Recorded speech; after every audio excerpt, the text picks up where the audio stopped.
imagine working on a speech and practicing it for hours and hours. You think you've almost perfected it, that you're going to get an A. So you call in your mom and dad for help and you want them to listen.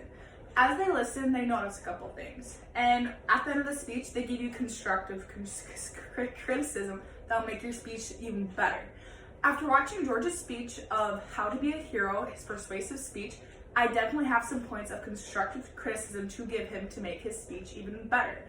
The main two things that I think he needs to get better on is his use of transition and his use of body language. Let's begin with talking about him to improve on his transitions.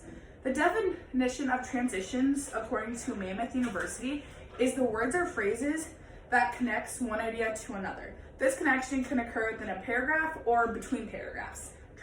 Now, the whole purpose of them is they use to link words, phrases, or sentences. It is always thought that transition words or phrases are just in writing. You have to write between paragraphs. But actually, they are very important in speeches because that gives the audience, such as yourselves, an idea of when I'm switching topics or choices. So a couple of examples of transition words or phrases are, for example, also, but, furthermore, additionally. George in specific can Google transition words and about 100 will show up.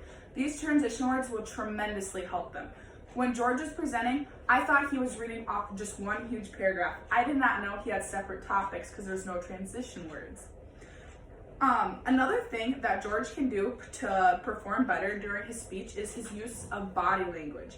Body language is the body's way of communicating without the use of spoken words. It is the combination of facial expressions, gestures, and movements that goes on in your mind says present better. So the whole purpose of this is they emphasize and clarify your words that they use while reinforcing the speaker's sincerity of them. So some examples of body language that George did not use correctly is sometimes he'd accidentally bump the podium, and that was very, very distracting to us readers, us in the audience, because we don't know if he was purposely doing it, and we were more focusing on every single time he banged the podium instead of listening to his words. So a couple things that is positive body language, he could be eye contact. Eye contact gets you engaged with your readers. Or you can use hand movements that really get you there. Also, another thing is that remain standing. If somebody is standing, you speak louder, you pronunciate your words better. Compared to sitting, you're just calm and shy, and that's a main reason why you always want to stand when presenting. By doing these two simple things, George will improve tremendously on his next speech. In conclusion, if George would add transitions and the correct body language to his speech, this would make him have an A+. I'm confident when I say this, if he uses transitions and his correct body language, this will help tremendously. So besides his transitions and body language that he needs to improve on, everything else in his speech was fantastic.